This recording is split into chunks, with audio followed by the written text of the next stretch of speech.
Depuis l'annonce de la mise en vente, il y a eu plusieurs actions, mais là pour la première fois, vous appelez à la grève et ça va être en fait une grève à répétition, c'est ça? On avait quand même une première fois appelé à la grève avec une initiative relayée et suivie par les élus locaux et toutes personnes impliquées dans la région, familles, salariés du site Smart. Mais effectivement, là c'est la première fois depuis cette annonce et qu'il s'est passé pas mal de choses et les vacances, qu'on demande on appelle au boycott des samedis.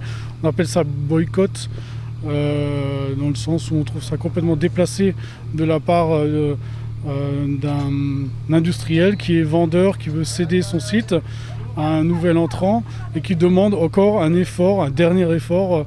On trouve ça conséquent par rapport au personnel de devoir travailler 4 samedis de suite au mois de septembre, alors que d'ici peut-être 2 mois, Daimler ne sera plus présent sur le site. Et sinon, pourquoi cette grève? Quelles sont vos exigences? Les exigences, elles sont d'une part sur l'emploi. Aujourd'hui, on parle de 1312 emplois et pas les 1600 qu'il y a sur le site. Donc on met déjà de côté quasiment 300 personnes où on ne veut pas trop en entendre parler en disant que certains n'ont pas adhéré à la fameuse charte de mobilité proposée à l'époque par Daimler. Et d'autres font partie d'effectifs de sociétés sous-traitantes, de logistique plus précisément, dont on n'a même pas proposé à l'époque d'adhérer à la charte, donc d'être embauché, avoir un emploi par Daimler. Vous êtes prêt à aller jusqu'où pour avoir des réponses?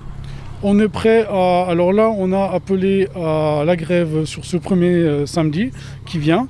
Donc pour ne pas faire ces véhicules, on estime qu'ils auraient, malgré ce qu'il dit sur l'outil industriel, on estime qu'ils ont à les planifier la semaine.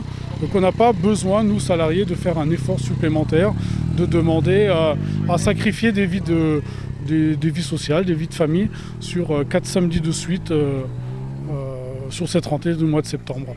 Chez nous, par exemple, chez Forestia, il faut savoir que ça représenterait 3 heures de travail. Donc on demanderait à du personnel, une trentaine de personnes, de salariés donc chez Forestia Amba, de venir travailler de 8h à 11h à raison donc, de 4 samedis sur ce mois.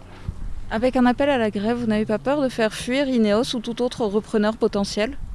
Non, pas de notre part. On a montré notre compétence depuis des années. On pense que Ineos connaît nos problématiques